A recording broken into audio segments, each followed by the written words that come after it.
জামাত ইসলামীর মতো একটি গণতান্ত্রিক রাজনৈতিক দলের নিবন্ধন বাতিল করে দিয়ে মূলত বাংলাদেশের রাজনীতিতে একটি অনিশ্চয়তা তৈরি করা হয়েছিল। আজ থেকে না, জামাত প্রতিষ্ঠার পর থেকেই দাঁড়িপাল্লা প্রতীক জামাত ইসলামীর মার্কা হিসেবে বিবেচিত। এইভাবে ক্যান্সেল করতে পারে না, এটিকে ইংরেজিতে বলে প্রি ম্যাচিওর।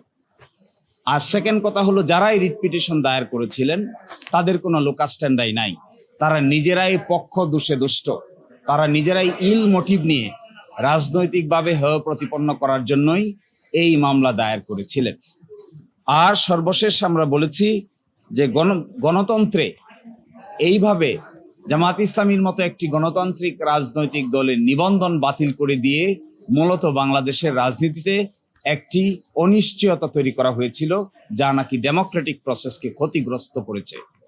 এই আর্গুমেন্টগুলোর ভিত্তিতে আমাদের আপিল বিভাগ আপিলের বিষয়ে একটি সিদ্ধান্ত উপনীত হবেন বলে আমরা আশা করি, এবং আগামীকালকে বাকি অংশ শুনানি হবে। আজ থেকে না, জামাত প্রতিষ্ঠার পর থেকেই দাঁড়িপাল্লা প্রতীক জামাত ইসলামীর মার্কা হিসেবে বিবেচিত। বাংলাদেশের সকল সংসদীয় নির্বাচনে জামাত ইসলামী দাঁড়িপাল্লা প্রতীক নিয়েই অংশগ্রহণ করেছে এবং সবসময় সংসদে আসন সংখ্যা নিশ্চিত করে সরকারেও অংশগ্রহণ করেছে এই দাঁড়িপাল্লা প্রতীক নিয়ে।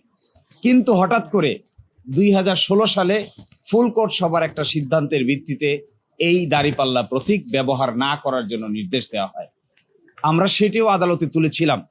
আজকে সেটির উপরেও আংশিক শুনানি হয়েছে। এই প্রতীক সংক্রান্ত বিষয়ে আগামীকালকে সকাল 9টায় 1 নম্বর আইটেম হিসেবে শুনানি হবে। এরই মধ্যে আমরা চিন্তা ভাবনা করে আগামীকালকে আদালতের সামনে আমাদের বক্তব্য উপস্থাপন করব।